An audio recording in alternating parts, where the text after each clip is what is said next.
Utulivu ndio kitu pekee ambacho kimebarikiwa ndani ya jiji hili la Dar es Salaam. Mimi ni Fovia Simba na hii ni Daily News. Leo tukasema tuje hapa maeneo ya Posta kuja kuzungumza jambo moja tu, kwamba je, kwa nini watu wengi hawana utamaduni wa kurudi makwao? Kama ambavyo tunafahamu kuna wengi sana ndani ya jiji la Dar es Salaam.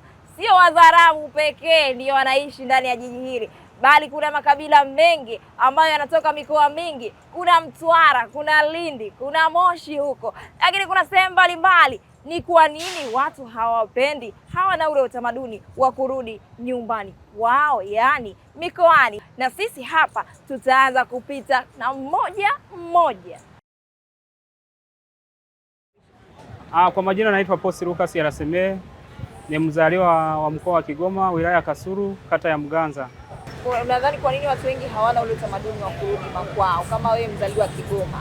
Hilo sio ngeni na kawaida huaga inatokea, ila sasa hususa sisi vijana unakuta tunatoka mkoani, tunatoka mikoa ya mbali, tunakuja kwenye utafutaji kwenye mkoa mwingine. Tukishafika kwenye mikoa ya watu tunatafuta, tukishatafuta mwisho wa siku tunajisahau kwamba ilitakiwa turudi nyumbani. Ni pale ambapo tunajisahau. Kinachosababisha kwamba tusirudi nyumbani ni pamoja na starehe.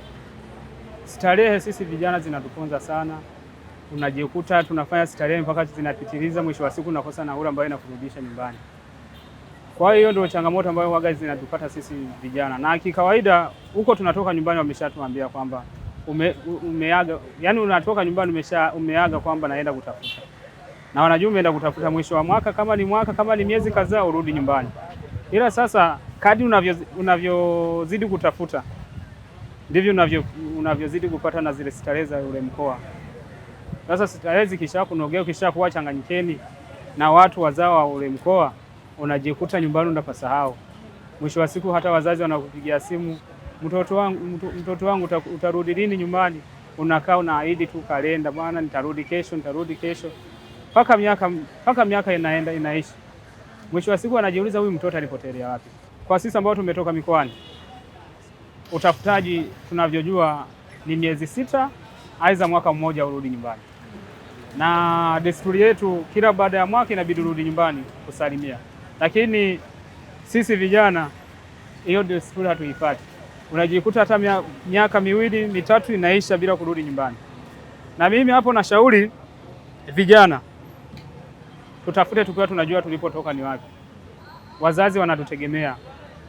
Na mzazi pale anapolalamika kwamba mtoto nimekumisi, naomba urudi, hautaki kurudi, hususa hata kwenye utafutaji wako unakuwa ni hafifu. Kwa sababu wewe unatafuta huku wazazi wana kinyongo. Je, utaona mafanikio? Hapana. Jibu ni hapana. Kwa hiyo ningeomba vijana ambao tumetoka mikoa ya mbali turudi nyumbani. Nimeona vijana wengi wapo humu wana miaka na miaka, mpaka sasa wameshabadilika, wameshakuwa ni Wazaramu, wameshakuwa yani ni wenyeji. Hata vitendo vyao ambavyo wanavifanya ni ovyo, ambavyo angekuwa narudi nyumbani angekuwa anajifunza hata vitu ambavyo vipo kule nyumbani. Hususa kama mimi nimetoka mkoa wa Kigoma, nina vijana ambao nimesoma nao, ambao nina wazidi wengine, tuna umri mmoja. Huaga nikirudi nyumbani nakuta ana fuso 2, ana gari 2. Kwa hiyo na mimi nikirudi huku ninapoenda nyumbani na nikarudi huku, ni lazima nipate na uchungu. Kwa nini yule yeye yupo mkoani anamiliki gari 2? Mimi nipo Dar es Salaam, sina pikipiki, sina hata nyumba. Kwa hiyo ni kitu ambacho ni cha kujifunza ukiwa unarudi nyumbani. Kwa jina naitwa Shabani Sadi, ni mzaliwa wa Kigoma, ila baba mama wote ni wakazi wa Kigoma, ila mimi nimetoka kule kama mwaka 2004 hivi nimetoka mimi. Lakini ndani ya kutoka kule nyumbani nina muda mrefu sana sijaweza kurudi, na wazazi asilimia kubwa hawapo, wengine wametoweka. Lakini sasa unajikuta katika utafutaji, tupo katika mazingira ya utafutaji na muda mrefu sana haturudi majumbani kwetu. Lakini sote tunashindwa kurudi nyumbani kwetu kwa sababu tumepakataa. Nyumbani kule ni nyumbani kwa sababu kuna vitu ambavyo visifahamishika. Kuna maeneo japokuwa tumehama na tumehamisha makazi, lakini unakuta hali ya uchumi inakuwa ni ngumu. Kwa hiyo kuna wengine wanalowea kwa sababu mtu unakuta anatoka hapa kwenda nyumbani kwao anatumia 1,500,000. Sasa unakuta mfukoni ana 70,000. Nikuulize kwa wewe, kama wewe unaweza kaenda nyumbani hapo? Kwa hiyo ni sababu kubwa zinazokusababisha mtu kulowea. Tunaweza kujua, labda tunaweza mkatathmini kama kipi ambacho tunaweza tukafafanua zaidi hapo. Kwa hiyo wewe unahisi kwamba sasa hivi ukitoka kwenu hapa ukitoka hapa ukienda kwenu kuna changamoto yoyote ambayo inaweza ikapungua kwenye mfuko wako? Yaani kwa kiuhalisia unapohitaji kuondoka nyumbani ni lazima kwanza nijipange kwanza. Alafu isitoshe na mazingira ambayo niliozoea na nyumbani ni vitu tofauti. Sababu kuna mtu uhalisia kamili. Kuna mtu anaweza katoka hapa aenda nyumbani, lakini akifika kule nyumbani anaweza kaanzia asubuhi hadi jioni hajapata hata 1,000. Kwa hiyo inakuwa ni chachu ya moja wapo kurudi nyumbani, kwa sababu ukifika kule nyumbani wewe unatumia hauingizi. Sasa unakuta na watu ambao uliwaacha kule, mazingira ya kule ambao wanayoelewa wenyewe kupata riziki, wewe unaona ni mazingira ambayo ni hafifu, hauwezi kuyapata. Kwa hiyo ni changamoto ambayo siwezi kusema eti nikiondoka nyumbani ndo bajeti yangu kupungua, hapana, kwa sababu mtu yeyote yule anayesafiri lazima ajipange na awe na bajeti. Kwa hiyo unaweza nikatoka hapa kwa mfano nina milioni. Kwa hiyo milioni yangu mimi naweza kanifikisha kule, lakini siingizi natoa. Kwa hiyo ni moja ya sababu ambayo inaweza kusababishia mimi nisiende kukaa tena nyumbani, ambapo nilipotoka kule, nilipozaliwa, nimekulia kule, lakini kajikuta sasa utafutaji wangu wote nimehamishia sehemu fulani. Kwa hiyo sio chachu kwangu mimi. Sioni kama ni chachu. Kwa majina naitwa Devota Ngitu.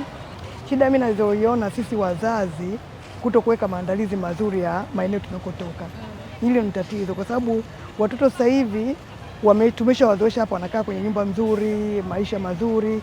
Sasa unapompeleka kijijini kwenye nyumba ambazo haziko kwenye mazingira mazuri, inakuwa changamoto hata sisi kuwapeleka watoto nyumbani. Lakini kama tunajiandaa sisi wazazi kuweka mazingira mazuri nyumbani, kama makabila ya wenzetu wa Chaga, unaona kabisa yuko tayari kuwekeza kijijini kwao. Kwa hiyo ikifika Disemba wanarudi kwao. Kwa sababu gani? Wameweka mazingira mazuri ya nyumbani kwao. Hasa sisi kusini ninaweza kaizungumzia, hatuna tamaduni za kuweka vizuri maeneo majumbani kwetu, maeneo tulikotoka, tukavutia hata watoto wetu, wajukuu zetu wakawa wanarudi nyumbani. Hili ni changamoto kubwa sana. Je, kitendo cha kurudi nyumbani ni kupunguza pesa iliyokuwa mfukoni kwenda kuitumia kule? Hapana, sio kupunguza. Yaani ni kitu ambacho ni kizuri sana mtu kupeleka mtu nyumbani kwake, yaani kwenye asili yake, akajua mimi kwetu ni huku. Tunaona sasa hivi hata siasa, mtu anakuja hapa anaanza kutafuta, ngoja nitafute eneo ambalo liko luzi, lakini kama mtoto yuko kule kwao, anaposikia mimi mtu wa Lindi napata machungu ya kuona huu ni mkoa wangu, ndio nilikozaliwa.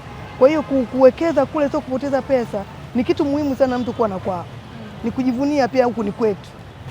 Kuna watu hapa mama wamekuja tangu 2000 mwaka 2000 wako hapa. Tena sio 2000, hata miaka 99 tuko mjini hapa. Alafu ukiangalia wengine wamefiwa na watu wao wa karibu zaidi, watu wa kubwa kabisa kwao, upande wao labda mama, baba, dada, lakini hawajahudhuria. Hii inakuwaje? Hilo ni tatizo, kwa sababu mtu kama kufiwa na baba, mama kule nyumbani alafu asirudi, huo ni upotofu mkubwa mno. Kwa sababu kama mimi leo baba yangu na mama yangu anafariki kule na kutokwenda, unaona hiyo ni sawa? Sio sawa, kwa sababu mimi natakiwa niende nyumbani, na hicho ninachokizungumza watu wanaona aibu, kwa sababu kwenda nyumbani nyumba unakuta nyumba mbavu za mbwa, nyumba za nyasi, mtu hata rafiki zako wapeleka, jamani na nimefiwa, anaogopa, anaenda kimya kimya, anarudi. Unaona, sio kusema aende, anaenda nazika, anarudi, lakini anaona aibu mazingira yale. Lakini kila mtu angeguswa kuwekeza nyumbani kwao, sio kwa gharama kubwa. Tunaona sasa hivi nyumba kama umeme upo mwingi tu, maji yapo. Kwa nini mtu usijenge kwenu ukajivunia ulikotoka? Jenga nyumbani kwenu ili watu ukipata tatizo utawachukua watu, wataenda nyumbani kwenu. Lakini sasa hivi mtu ukiambia kuna msiba kwenu, unaondoka kimya kimya ili rafiki zako wasikusindikize. Unaona aibu mazingira ya kwenu. Mimi nahamasisha sana wazazi tuliokuwepo hapa mjini, wazee tuliokuwepo mjini, tuone makwetu ni wapi, tukawekeze kwetu. Kuna matofali sasa hivi mpaka ya kuchoma, Morogoro, Lindi, wote bei yake rahisi tu. Nyumba milioni 20 ushajenga nyumba nzuri na unajivunia kwenda kwenu. Kwa majina naitwa Ado Mnora, ni mkazi wa jijini Dar es Salaam. Tatizo ni kwangu mimi ninavyoona ni mtazamo wa ni hali ya kimaisha na pia maadili, malezi kwa wazazi. Sababu hali ya maisha sasa hivi kidogo imekuwa tofauti na zamani. Na pia malezi yamekuwa tofauti na zamani. Sasa hivi pia hata wazazi kuna haja ya kukaa na watoto pia kuelekeza namna ya kujua kuishi na ndugu zao na sehemu ambapo walipotoka.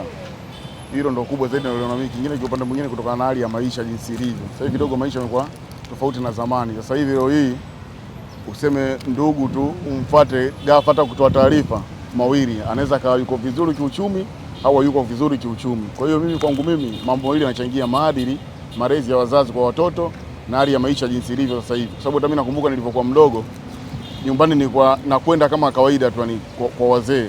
Hata wajomba zangu mimi nilikuwa naishi nao, lakini leo hii utoe familia yangu mchukue mwanangu mpeleke kwa mjomba au kwa baba mkubwa au kwa shangazi kidogo na kwa changamoto. Kwa maana sasa hivi nabaki kila mtu familia yake na familia yake. Kama wewe mzazi una watoto wako kwa wazaa mwenyewe, basi unajitahidi kwa kupatia haya mengine, msaada mwingine ni majari ya Mwenyezi Mungu. Lakini kiukweli sasa hivi kila mtu amebezi kwenye familia yake. Nikija kwa upande wa malezi ya kisasa, pia wazazi wana wajibu wa kukumbusha watoto namna ya kurudi nyumbani na kuwasalimia wazee. Aidha lazima pia wanapokaa na watoto wajue namna ya kuelezea namna ya ndugu jinsi wana ukaribu gani na familia, ndugu kama ndugu wana ukaribu gani na familia. Majina naitwa Saduni Saleh, natokea mtaa wa Gongo la Mboto. Hii inatokana na mtu mfano ametoka kule kijijini, alikuwa na maisha magumu, kafika huku kamove on kimaisha kidogo, ni so haraka kuja kurudi akili kurudi nyumbani kwamba kuna watu nyumbani au ende kusalimia. Kwanza kuna hiyo ni option namba moja. Namba mbili, kuna mwingine anaweza kuja huku akatoka nyumbani na macha shida mbaya sana, akaja anaamini kwamba nikija mjini nitakuwa nitapata hela, nitarudi nyumbani kibosi na watu wa nyumbani wafurahi, lakini akija huku anapambana bado hawatoboi. Kwa hiyo inakuwa ngumu kurudi nyumbani kama ulivyokuwa umetoka. Kuna kuta mtu mwingine anafia kule, yani maisha yake kule anamwambia mbona huyu alisahau alipata kwa sababu so hivyo.